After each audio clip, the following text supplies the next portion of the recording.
but we can only place those birds. So we need the breeders to start looking at standard. There's discrepancies in it. I judged the show, there was 4 judges. All 4 of us picked the same bird for champion. A breeder of that variety said he wasn't under the color. He said, I pulled the damn thing's head off. He didn't like the wing color. The standard allows 3 points for wing color. That's both wings. So I could cut that bird what? Half point? Just things like that we have to use our common sense and figure out what the better bird is. A lot of judges don't even use the standard. A lot of them don't look at the scale of points. They pick what they like.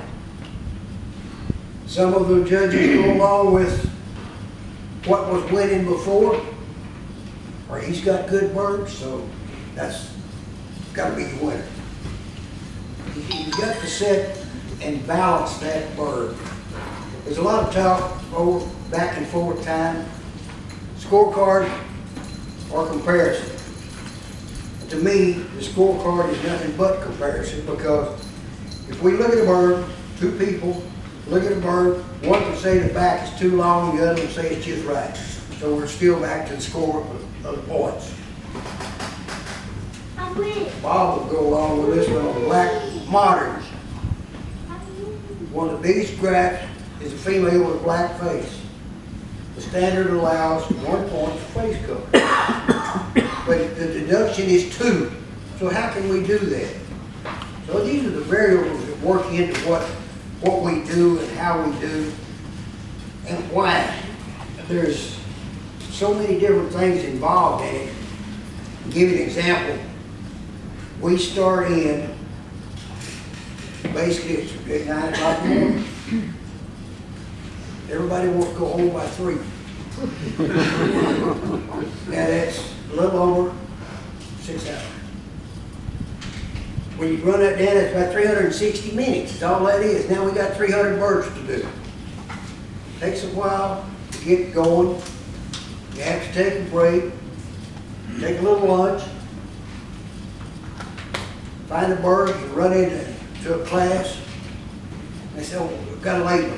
There's 4 birds over here. That's 1 cock, 1 hen, 1 copper, 1 pullet. So each one of these classes you judge, you got to make a trip over there and back. All of this goes into our time. And if you'll stop and think and do a little division, you'll find out we don't have very much time to look at those birds. We have to make that decision on what is right there, right then. The breeder and the exhibitor, a lot of those birds are several years old. They're your pets. They're the birds that you really worked on and want to win with. And no, maybe it's won before. But if it's a big class and just a few seconds, less than a minute to look at that bird, you got to stop and think. We've got to make that decision right then. It's not easy. It's not easy. A lot of times there's birds that you know are better than what you're seeing. You just can't get them to do it. Take like sea rats away. If they're not showing, they're just not going to get there. But there's some talk now about eliminating the weights on all our banners. That means Dan can show a 3-pound sea rat, pull it, and he's by with it. Right? So all of this is got to be done here with the breeders so that they can put in front of a judge, whether it's me or whoever, according to what the standard is, close as the interpretation. And that's the thing that we have to do, is interpret that standard color. Just think of the variables that are listed with color. You got light, dark, deep, glossy, leg length, short, medium, and long. So all of this is got to be interpreted by the breeder and the judge. So all of these factors work into what we do. And its interpretation. If you think about it, the first time you go by a produce rack, look at the oranges. They're all orange, but they're all different colors. And that's what we run into with some of the colored breeds. Another thing we run into is you've got three types of exhibitors.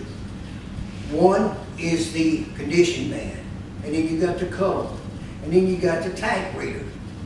And you've got to go in there with those three birds. They're all of them got part of what you need to find the very one bird that's got all you need. And finding a class like that to work it's hard. You've got to really stop and think about what you're looking at, what you're doing. Different judges have different techniques.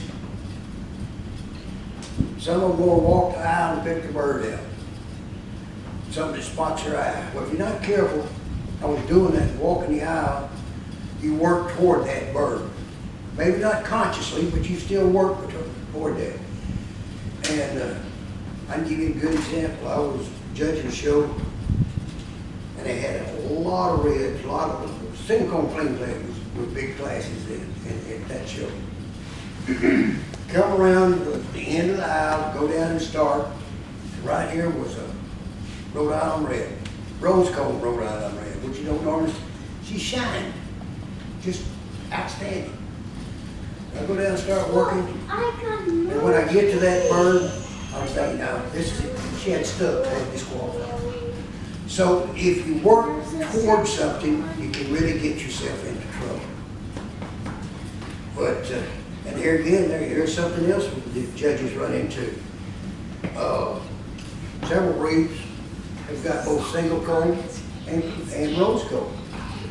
So when you run into that, if you're the only judge, you've got to remember you can't mark best of breed before you go over the other.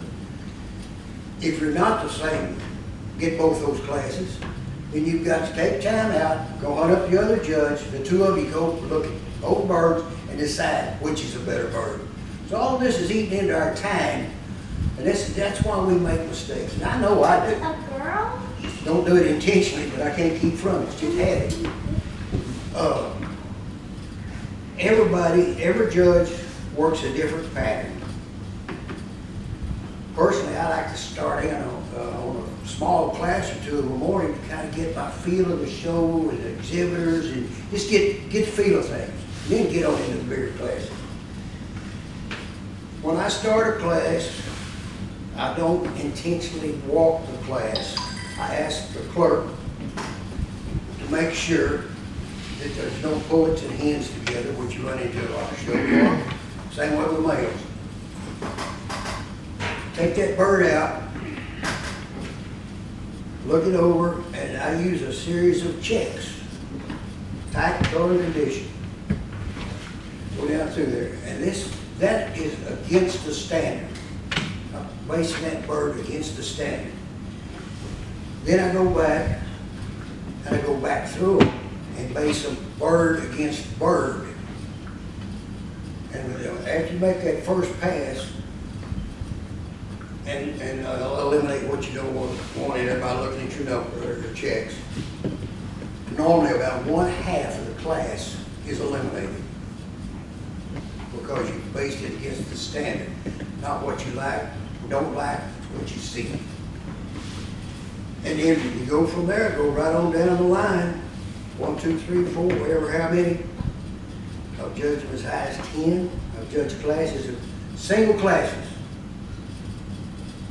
But I'm not talking about breed classes or variety classes. I'm talking about single classes, like all females, all boys, over 100 in that class. It's a bad word because it's... And that drives me crazy because there's 50 birds there that can place easy in most shows, but you've got to come out with one. And you've got to be real careful. But that's kind of the basics of what, why, when, and where. And after you finish, we'll say the single coats, and you go back through it. You do it with every one of them, rose cone, all other cone, whatever, and get your best of that particular classification. Those 6 birds are then in running for the overall. Trios, some shows have them, some of them don't. I like them. The thing about trios is most people don't understand, most exhibitors don't understand. They want those birds to match. your high point male is the one you're looking for, and put two pullets, two females in there with him that are identical, even to defects. If the comb of one of them leans a little bit, you want the comb of the other one to lean a little bit. They match, and that's part of it. And your best of breed, best of variety, best of breed, or whatever, can come out of the first place trio. Sometimes we get in trouble over that, because what's the trio?